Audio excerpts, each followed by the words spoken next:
Hi everybody, welcome back to the Dahlia Society. My name is Kristen and today I'm going to show you my February makes, so stay tuned for that.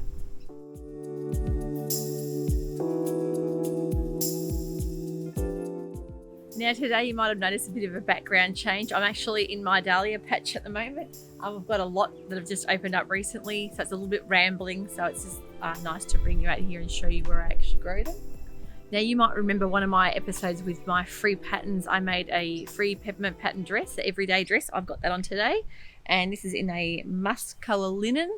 It's a really comfortable dress, really easy to wear, and pop over to the episode if you want to see the link for that pattern as well. February was a really busy month. If you stay tuned to the end of the video, I'm going to show you what happened on Saturday night. We had a huge celebration here for my twin daughters, Charlotte and Eliza. They had their 21st birthday and we had a big costume party. So yeah, if you want to keep watching till the end, I'll put a little video up of the special night we had for that, and a lot of sewing got done for that night as well. So we had a brilliant night. Now this is a great opportunity. If you haven't already done so, don't forget to click and subscribe to my channel. That way you'll never miss out on an episode. You'll be updated when you hit the little notification bell, and you will keep on track for my new videos when they're released. So getting back to the start of the month in February, the first thing I made were the Sew House 7 Burnside bibs, and I did a video on these that I will link as well for you to have a look at.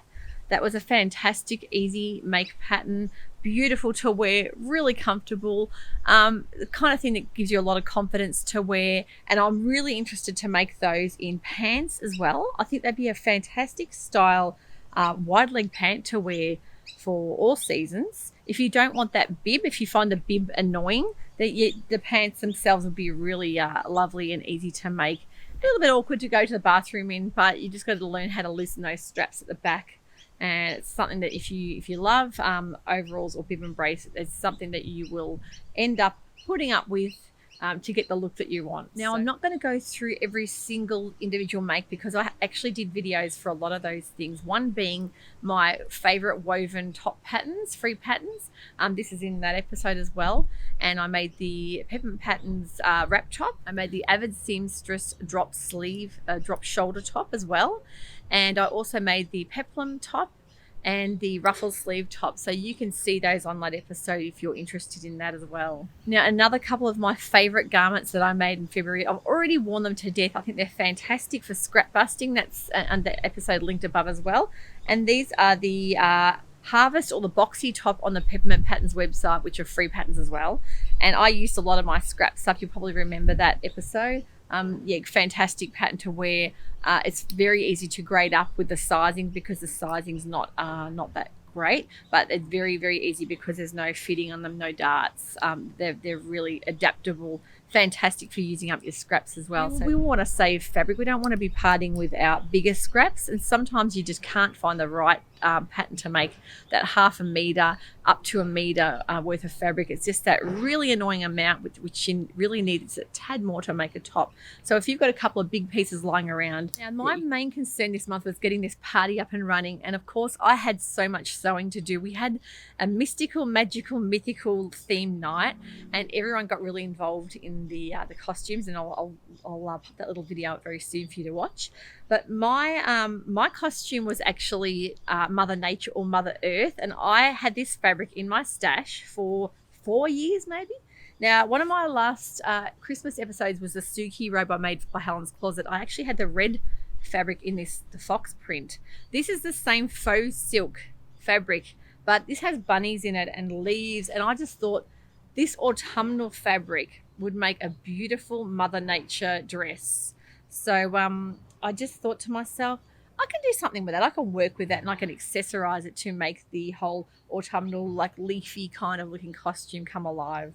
Now the fabric, because it was more of a taffeta-y or faux silk, quite a sturdy looking fabric, I thought, okay, I need the right kind of dress to show this off. And I didn't want anything like a pencil skirt fitting. I wanted a floaty, regal looking dress without looking too much like a ball gown.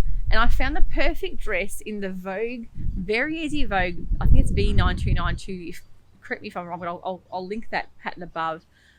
This is a beautiful plunging V-neck dress that I just love. The princess seams down the front, And of course the V-neck on the pattern had a little piece of organza underneath it, or a complementary piece that you could actually coordinate, but I left that out and I sewed the V-neck up a little bit higher than normal. And I'll pop pictures of me in this dress as well. I love that 3/4 midi, almost like 50s glam look about the dress. The lines of it were gorgeous, really easy make. That they're not wrong with the very easy Vogue dresses. They are usually very easy. They look a lot harder than what they are. When you start sewing them, they just seem to come together beautifully. And I always have such a great success rate with fitting with the sizing with them as well. I usually go for a 16 to 18. This one I made more onto the 16 side because I knew it had to be quite fitted in around the waist. So I just love the look of this on, and I would highly recommend that that dress as well. It's got the invisible zip in the back. As I said, princess seams throughout. I left the pockets out. I didn't really want to bother with pockets being for a costume, but I actually took the cape off the back. I made like a sheer organza cape with leaves, and I just hot glue gunned the leaves to the cape. But I took all that off because I'm going to wear this dress again and again. I think it's, for me, it's not just a costume. It's a dress that I would definitely wear because they're my colours. It's nothing too sort of obscene looking costume-wise. It's something that I would really wear again and again over the years. And I decided to make myself a headband or headpiece with a foam velvet headband.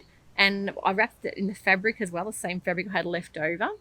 And then I just used ivy, like faux flowers, and I just hot glue gunned all of those to the headpiece with a big flower at the front. And I was really happy with the result of that. I think a floral headpiece, if you ever have an occasion to wear one of those, you can just go all out and really add any kind of element you want to it to make it look really special. Another dress I made was another very easy Vogue pattern. I will link that as well. I made it for my daughter Lily, who is almost 12. She wanted to be Hermione Granger from, I think it's from the Goblet of Fire, when they had the Yule Ball dress.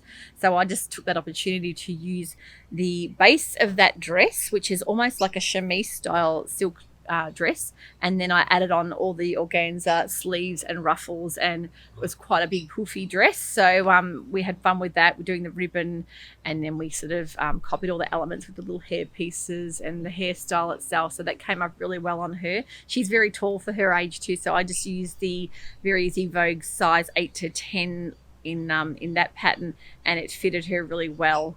And it's the sort of thing you can adapt. It's great if you want to make a costume and you want a really quick easy base, and then you can elaborate on the actual dress itself. Then my eldest daughter Phoebe, she actually went as Medusa. She just had a lot of offcuts and scraps of fabric that she shredded up and tied around and draped around her neck with the greys and blacks, and a velvet skirt she had in her wardrobe, and where she just hot glue gunned some snakes to a headpiece. So that came up, was a really last minute thing the night before she made that up. Came up really well. Son Sam, he went as Hades, so he did the whole blue hairspray, the goth looking teen Hades, so more of an updated version than the Disney version you would have remembered. Daughter's boyfriends went as Cam went as Hercules, and Drew went as Poseidon. So we used a lot of stash fabrics that I had. Of course, we just rummaged through those and made up a couple of really quick, easy outfits. And they come up really well. So it's amazing what you can do with scrap fabric lying around for costume parties. Don't forget to look through your scrap pile, because you will find some real gems in there, I'm sure. Now, my husband, we actually sent him to go with Mother Nature and Father Time. So we just did the wig, a big cloak that we had from a previous costume, and I made him a black tunic out of some shirting fabric, some black shirting fabric. And we did, I think he made his little staff with a skull and the little hourglass and clocks. I just thought that came up fantastic. I think these wig lasted probably half an hour, and he was just like, okay, I've had enough of this, took it off. But yeah, he looked fantastic as well. Now, the birthday girls had decided quite a long time ago with this theme party that their main aim was to get dressed up as their lifelong ambitions. One always wanted to be a fairy when she was little. Charlotte, we always used to say, what do you want to be when you grow up? And Charlotte was always, I want to be a fairy. And Eliza always wanted to be a mermaid. So they actually thought that would be a fantastic way for them to live out that ambition and dress up for their 21st. So more of a elegant version. So not your true costumey Disney looking fairies and mermaids. They wanted to go more of a sophisticated version of those dress ups. So Eliza had actually ordered her dress online. I think it was from ASOS. She got the matching shoes and dress in a gorgeous emerald green sequin. It just looks so perfect for the whole mermaid theme she was going for. So she actually decided she wanted to have a sea crown, like almost like a sea siren or a sea nymph, to make the whole shell crown. So on Pinterest, we got a lot of inspiration on there. You'll notice that when you go on Pinterest and you just type in what you're looking for, you'll get a million different results. Some very creative people around that we've got a lot of inspiration from. So this one we actually did, we covered the headband in some leftover green satin fabric, and we hot glue gunned the shells and some little chains and some little beads, and it looked brilliant on her. It really set it off the dress itself. So that kept us busy for a little while. I'll pop some pictures of her up in her costume. Now Charlotte wanted to also be a kind of a fairy or a nymph, that kind of old-fashioned, old world type fairy that you might see in those illustrations. Now we actually did a crown with the little flowers, little faux flowers on a little halo with some ribbon and some butterflies. So that looked really beautiful on her as well. Now Charlotte actually ordered her dress. It was just the strapless version, the short dress, and she loved the look of the color and everything, and she wanted just to get a base to elaborate on her costume. So we took that dress and we went to our local Spotlight and we chose some organzas that complemented the color of the dress perfectly. The dress was like a shot color, I think it was a shot color, like a pinky gold, like it threw different colors when the light hit it. So lots of pinks and golds and mauves that would pop out if different lights hit it the right way. So we chose a gold and a musky pink organza, and we decided to do like the leaf looking little drapey bits on the bottom of the skirt, and then we pop a little bit of like a velvet ribbon around that as well, and then the little flowers we stitched onto the front of that.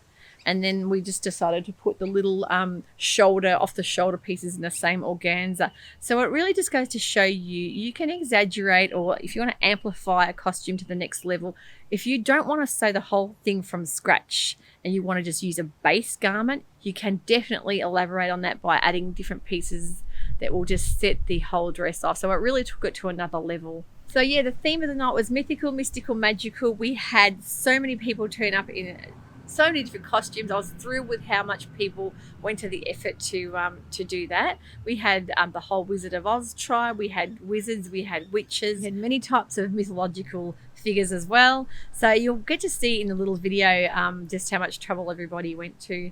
And I decided to do it all outside, so fingers crossed for the weather, and actually it ended up being a perfect night, and there was no rain, no wind. We'd had a week of full-on rain and wind and terrible weather, and the night before it just started to clear up. So we're thinking this is looking really good, and it ended up being sort of low 20s temperature.